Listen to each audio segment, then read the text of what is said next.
ओम नमः शिवाय, श्री शिवाय नमस्तुभ्यम। हम 10वें अध्याय पे आ गए हैं, रुद्र संहिता खंड 3 के, जिसमें 10वां अध्याय है भौम जन्म।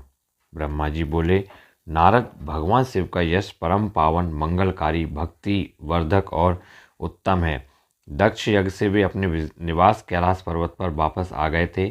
वहां आकर भगवान शिव अपनी पत्नी सती के वियोग से बहुत दुखी थे। उनका मन देवी सती का स्मरण कर रहा था और वे उन्हें याद करके व्याकुल हो रहे थे। तब उन्होंने अपने सभी गणों को वहां पर बुलाया और उनसे देवी सती के गुणों और उनकी सुशीलता का वर्णन करने लगे। फिर गृहस्थ धर्म को त्याग कर वे कुछ समय तक सभी लोगों में सती को खोजते हुए घूमते रहे। इसके बाद वापस कैलाश पर्वत पर आ गए, क्योंकि उन्हें कहीं भी सती का दर्शन नहीं हो सका था। तब अपने मन को एकाग्र करके वे समाधि में बैठ गए। भगवान शिव इसी प्रकार बहुत लंबे समय तक समाधि लगाकर बैठे रहे। असंख्य वर्ष बीत गए। समाधि के परिश्रम के कारण उनके मस्तिष्क से पसीने की बूंद पृथ्वी पर गिरी और वह बूंद एक शिशु में परिवर्तित हो गई। उस बालक का रंग लाल था, उसकी 4 भुजाएं थीं, उसका रूप मनोहर था। वह बालक दिव्य तेज से संपन्न अनोखी शोभा पा रहा था।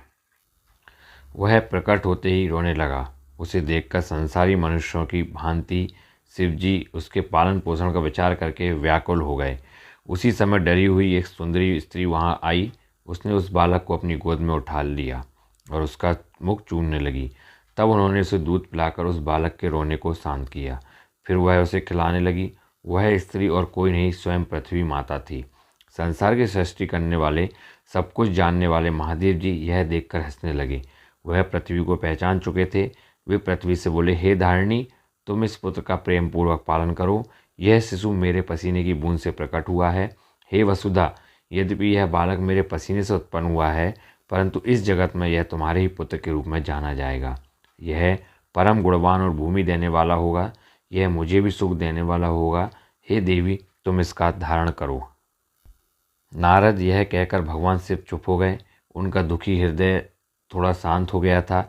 उधर शिव जी की आज्ञा का पालन करते हुए पृथ्वी अपने पुत्र को साथ लेकर अपने निवास स्थान पर चली गई। बड़ा होकर यह बालक भौम नाम से प्रसिद्ध हुआ। युवा होने पर भौम काशी गया। वहाँ उसने बहुत लंबे समय तक भगवान शिव की सेवा आराधना की। तब भगवान शंकर की कृपा दृष्टि पाकर भूमिपुत्र भौम दिव्यलोक को चले गए।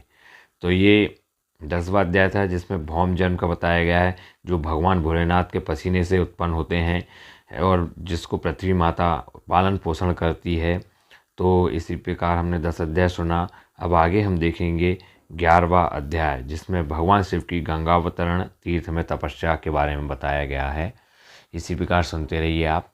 ओम नमः शिवाय, श्री शिवाय नमस्तुभ्यम, श्री शिवाय नमस्तुभ्यम, ओम नमः शिवाय।